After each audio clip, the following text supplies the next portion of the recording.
ओम शांति। आज के वरदान, बाप दादा के वरदान अपने प्यारे बच्चों की प्रति। डेट 7 जुलाई 2025। वरदान है, विशाल बुद्धि विशाल दिल से अपनेपन की अनुभूति कराने वाले मास्टर रचयिता भव। विशाल बुद्धि विशाल दिल से अपनेपन की अनुभूति कराने वाले मास्टर रचयिता भव। पुराने जमाने में जब हम छोटेपन में थे, उस समय का हम बात कर रहे हैं। नॉर्मली किसी के घर में हम जाते थे, भले वो पहचान वाले हो, रिश्तेदार हो, जो भी हो। स्पेशली गांवों में, विलेज लेवल में, वहां जाते ही वो लोग बहुत अच्छा ट्रीटमेंट देते थे कि सुबह जाएंगे जाएंगे तो ब्रेकफास्ट खाओ, दोपहर के टाइम पर भोजन खाओ। कुछ कमी का एहसास नहीं होता था। किसी काम के लिए आप आए हैं, लेकिन वो लोग आपको इतना रिस्पेक्ट देते थे, आपका पालना करते थे, भले गरीब हो। विशाल दिल रहता था, विशाल बुद्धि रहता था। तो पहले कहते थे चाय पानी पी लो, भोजन खा लो। और घर आने के टाइम पर हमने ये भी देखा है, उनके घर में कुछ वेजिटेबल है, फ्रूट है, खाना है, जो भी है, बांध कर देते थे, लेकर जाओ। माना शरीर रूपी साधन को जितना होता है उतना पालना देने का एक संस्कार उस समय में था। लेकिन आज किसी के घर में जाएंगे, भले फार्मर के घर में, विलेज के घर में जाएंगे, तो क्या कहते हैं, आ, हमारे घर में गाय तो है, दूध तो है, अभी डेयरी में डालकर आ गए हैं, इसलिए चाय बनाने के लिए दूध नहीं है। नारियल तो है, लेकिन क्या करे, 100 रुपए केजी बन गया है, सारा बेच दिया है। तो सभी आज बिजनेस माइंड हो गया है। कोई आते हैं तो पूछते आप कहाँ से आए, क्यों आए, उस गांव में जाना है क्या, भी वो बस अवेलेबल है ना, ट्रेन अवेलेबल है ना। पहले कोई किस काम के लिए किसी गांव में जाते थे ना, अपने रिश्तेदार के घर में ही रहते थे, वहां ही भोजन खाते थे। उस समय होटल लॉज ये सभी फैसिलिटी नहीं था। तो बाबा कहता है, जो भी आपके घर में आते थे ना, तो जो गेस्ट, उनको पालना करने का उनके मन में एक विशाल बुद्धि रहता था। और जो लोग आते थे पहले उनको सारा इंतजाम करते थे। आज क्या हो गया है, नॉर्मली सिटी में बेडरूम है, जो घर वाले बेडरूम में जाकर सो जाते हैं, जो गेस्ट लोग रहते हैं ना, जो हॉल में सोना पड़ रहा है। पहले जमाने में ऐसा नहीं था। जो आते थे तो पहले उनको फर्स्ट प्रेफरेंस देते थे, माना उनका बुद्धि कितना विशाल था, विशाल दिल था। उन लोगों को भोजन खिलाते थे, भले वो भूखे सो जाते थे, वो इंटेंशन। मैं जो छोटापन का हूं, उस समय के मैं बात कर रहा हूँ। उससे पहले तो और भी बहुत अच्छा ट्रीटमेंट होता था। बच्चे, ये भी रिवाज कहाँ से आया? अभी संगम युग में आपको भी क्या करना है, वो लोग शरीर के लिए जो चाहिए वो देते थे ना। अभी आप क्या करो, आपके कनेक्शन में जो भी आत्माएं हर रोज आती हैं, आपके तन द्वारा, आपके मन द्वारा, बाबा के साथ कनेक्ट होते हुए उनको क्या दे दो? शांति, सुख, आनंद, प्यार, शक्ति, जो चाहिए वो देने के लिए आप निमित्त बनो। आपके मन में सदा ये विशाल दिल हो कि कोई भी आत्मा खाली हाथ में न जाए, कुछ ना कुछ लेकर जाए। क्या लेकर जाए, उनको क्या चाहिए वही तो देना चाहिए ना। किसी के घर में आते हैं तो आप पूछते आपको चाय चाहिए क्या, कॉफी चाहिए क्या, दूध चाहिए क्या। भले आपके घर में कोई चाय नहीं पीते हैं, फिर भी आप चाय का पत्ता रखते हो, क्यों? कोई आएंगे तो, गेस्ट में आएंगे तो उनको देने के लिए, राइट।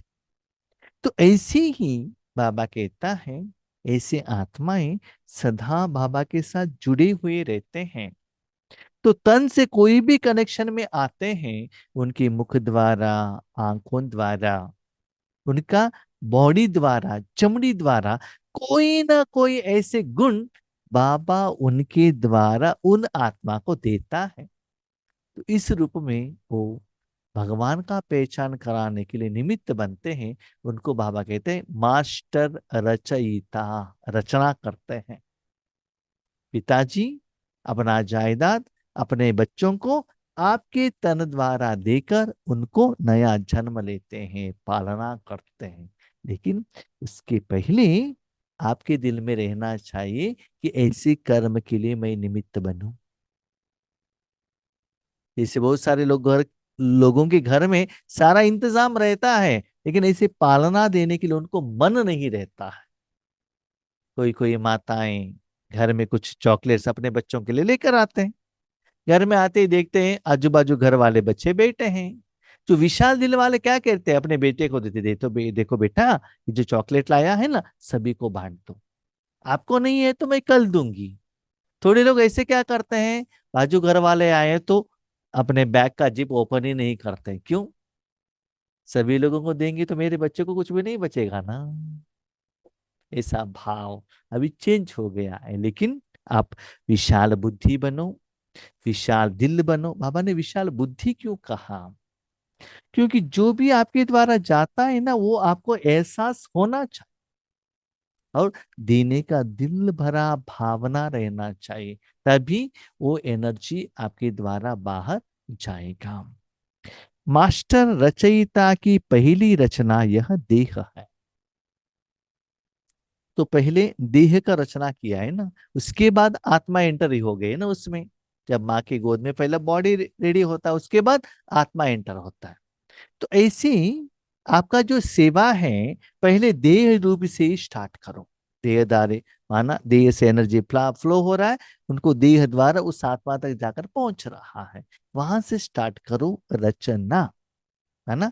शक्ति देने का, जो सेवा करने का जो निमित्त भाव है, वहां से स्टार्ट करो। क्योंकि हर रोज आप बहुत सारे शरीरधारियों से मिलते हो ना, तो उनको देने का भाव रखो। वो फ्रेंड हो, रिश्तेदार हो, ऑफिस का कनेक्टेड हो, आपका कोई कनेक्टेड हो या न हो, या ट्रेन में बैठे हुए कोई आपके साथी हो, एवर इट में भी।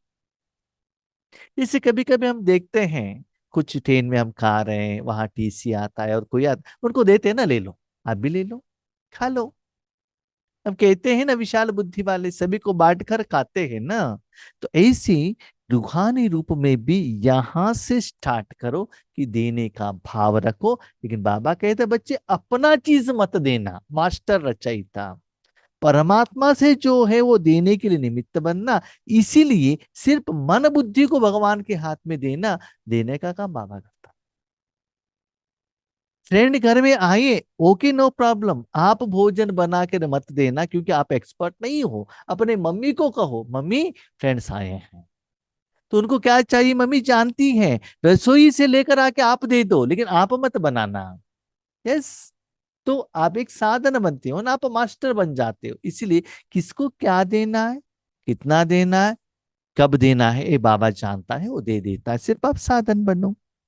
जो इस देह के मालिकपन में संपूर्ण सफलता प्राप्त कर लेते हैं, वे अपने स्नेह व संपर्क द्वारा सर्व को अपनेपन का अनुभव कराते हैं।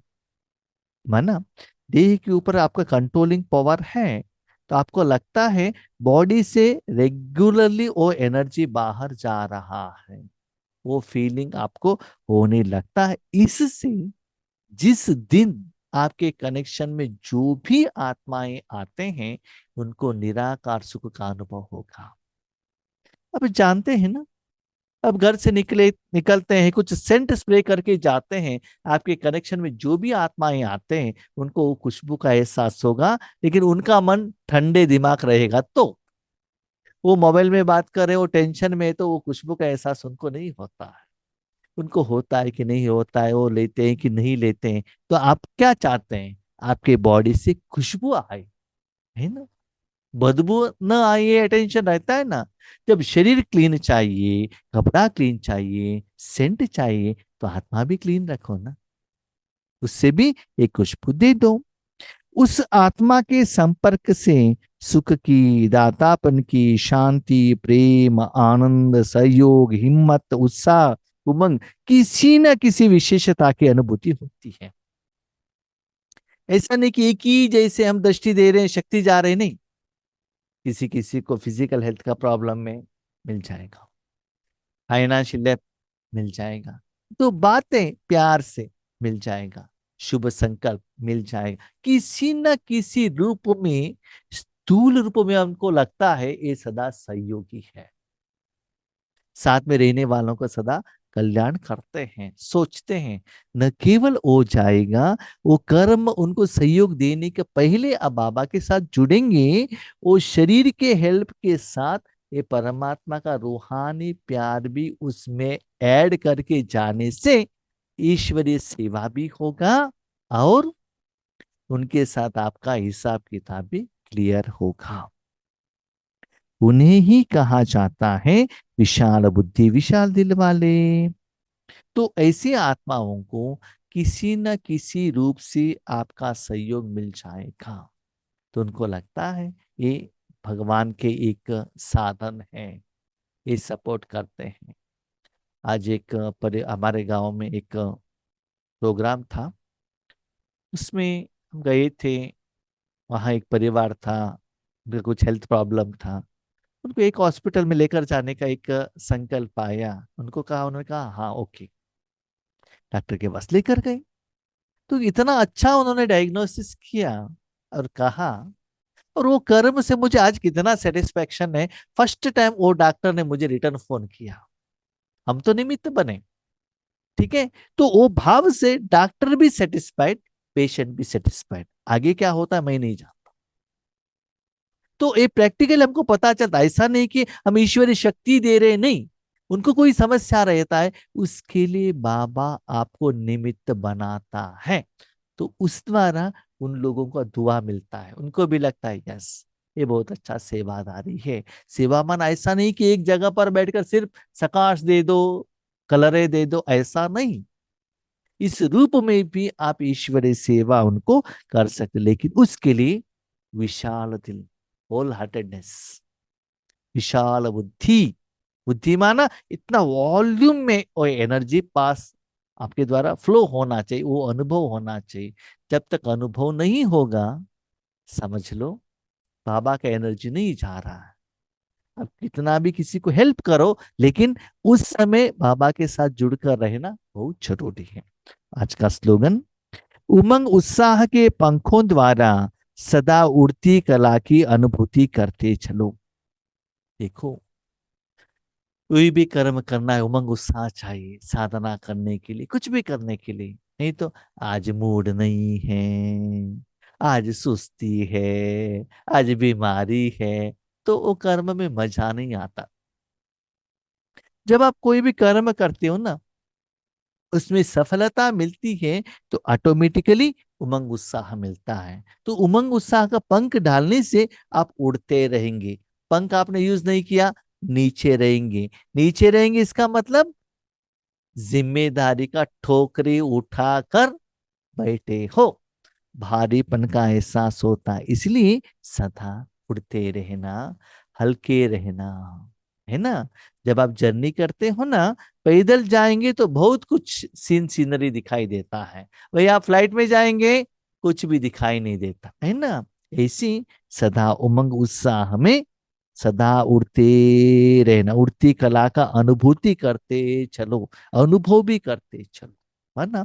जितना आप बाबा कहते एक कदम आप बाबा के तरफ रखेंगे ना, तो बाबा आपके साथ में हजारों कदम रेडी है। वो सहयोग का आपको अनुभव होता है, लेकिन अपने स्वार्थ के लिए नहीं, ईश्वरीय सेवार्थ, वो भी निस्वार्थ सेवार्थ। जो आत्मा रहता है ईश्वरीय कार्य के लिए उमंग उत्साह में रहता है, तो जरूर बाबा का सहयोग रहता है, ठीक है। अच्छा, ओम शांति।